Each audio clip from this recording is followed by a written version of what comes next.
Every day, hundreds of thousands of people rely on TriMet buses and trains to get them to work, school, and anywhere they need to go.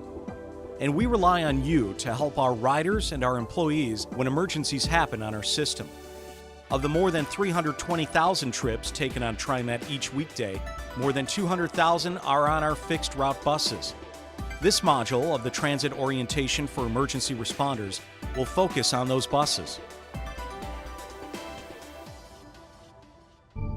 TriMet operates hundreds of buses that serve thousands of stops in Clackamas, Multnomah, and Washington counties. They operate out of 3 facilities, including the TriMet Operations Headquarters at Southeast 17th and Center in Portland. The Center Street facility is also the location of our Operations Command Center, or OCC. The OCC operates 24 hours a day and includes bus dispatch and light rail control. Empty, TriMet buses weigh 13 to 14.5 tons, depending on their length. Fully loaded, they are rated for a maximum weight of up to nearly 20 tons. Almost all TriMet buses are powered by diesel engines, but we do have a small number of electric hybrids. These are easily identified by the battery packs on the roof and hybrid written on the sides. These buses have high voltage electrical systems. Use additional caution if a hybrid is involved in a collision.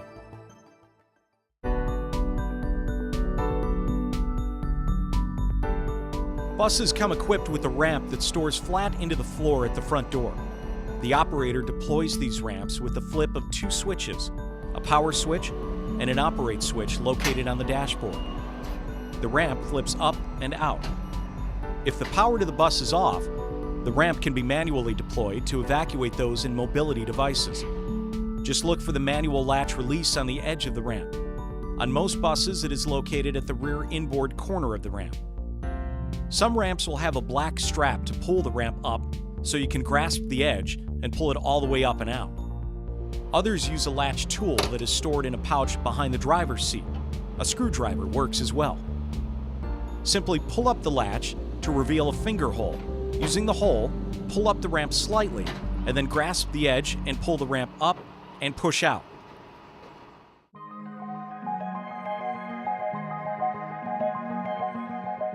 Buses have several access points that can be used during an emergency. While the doors are the primary one, 2 of the windows, one on each side of the bus, are equipped with emergency release handles. Also, the driver's window opens partway and may be helpful. You may be able to get into a bus by simply pushing inward on the outer edges of the front doors or through the rear doors by pulling outward on the rubber molding. If the doors will not open, the air valve that powers them is likely on. To get inside the bus, go to the traffic side of the bus, slide open the driver's side window, and reach inside. The door control handle is to the left of the driver's seat. In its closed position, it points directly at the driver.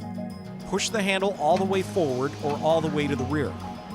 Once released, you can manually open the doors or riders inside can push to open them.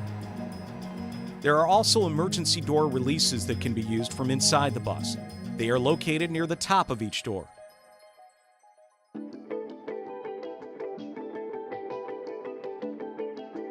For your safety and the safety of those on or near a bus during an emergency, we will run through 4 important controls you may use. After boarding a bus, the most important control to check is the parking brake. It is in the same general location on all buses and is always marked by a yellow knob. Pull up on the knob to apply the rear brakes. Next, assure the transmission is not in gear. If it is, put it in neutral by pressing N on the gear selector. The driver's seat is equipped with a high-pitched alarm that indicates if the operator left the seat with the transmission in gear or without setting the parking brake. The master or ignition control functions like the key in a car and turns power on and off to a number of systems on the bus. If the engine is on, turn it off using this control. To turn the engine off, but leave the exterior marker and interior dome lights on, turn to park, or in some buses, the marker lights symbol all the way to the right. Under some circumstances, buses may roll when the engine is shut off. Always check that the yellow parking brake knob is pulled up before shutting down an engine. An alternate way to cut power to a bus is with the battery shutoff switch. Access panels are marked with an X, and are located on the rear exterior curb side of older buses or on the street side front of newer buses. Turning the switch off disconnects battery power to all systems. Again, check that the yellow parking brake knob is pulled up before cutting power to the bus, as it could roll. During an emergency at night, you may need to turn on the interior lights. Turn the master or ignition control knob to any of the on positions, and then flip the interior lamps or aisle lights switch. This switch is generally found in the side console directly to the left of the driver's seat.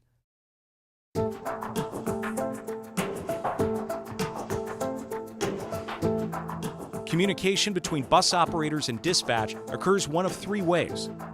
Generally, operators contact dispatch by sending the appropriate preset message from their mobile data terminal, or MDT. The messages are displayed on a dispatcher's screen and are prioritized by the radio system. Once a message is received, a dispatcher will then call the operator via the radio.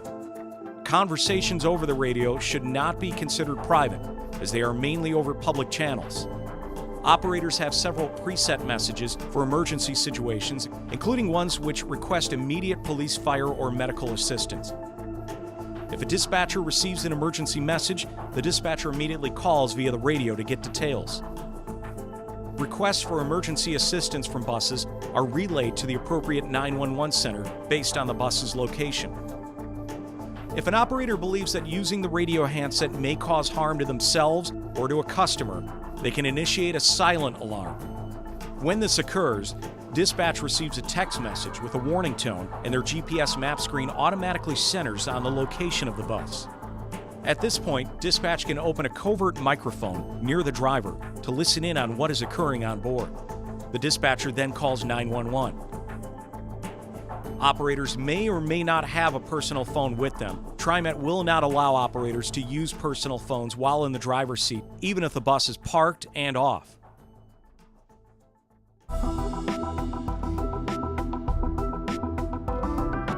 In addition to the covert mic, the other security feature on buses is cameras, both operational and security. All buses are equipped with digital cameras. They capture most interior spaces of the bus. Cameras on our newer buses can capture audio as well. Camera data is recorded to a DVR on board each bus, but the data can be overwritten in a few days, so make video requests promptly. Requests need to be made by contacting TriMet's Command Center or TriMet's Security Department. Video from TriMet cameras can only be released publicly with the permission of TriMet's Security Department.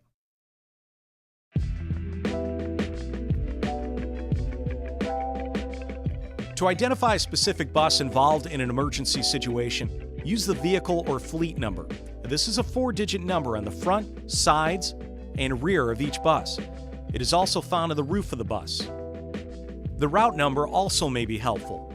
It is displayed on the front and side overhead signs along with the route name. All our buses are equipped with GPS, which accurately locates any bus in the fleet. Contact TriMet Bus Dispatch to find a specific bus. Our lift paratransit buses are shorter than fixed route buses and have heavy-duty lifts. They carry seniors or people with disabilities who are unable to use our fixed route services. These buses do not run on set routes. Passengers may be in mobility devices and bring a respirator, portable oxygen, or other life support equipment on board, as long as it does not violate hazardous material transportation laws. Lift buses operate out of 3 facilities in Beaverton, in Northwest and Southeast Portland. We rely on you when emergencies happen on the TriMet system, and we want to assure your safety while you help our riders and employees. Here are important reminders for your safety. Most TriMet buses are diesel-powered. However, a few are electric hybrids with high-voltage electrical systems. These are easily identified by the battery packs on the roof. Buses can be entered and exited via the doors, windows, or roof hatches.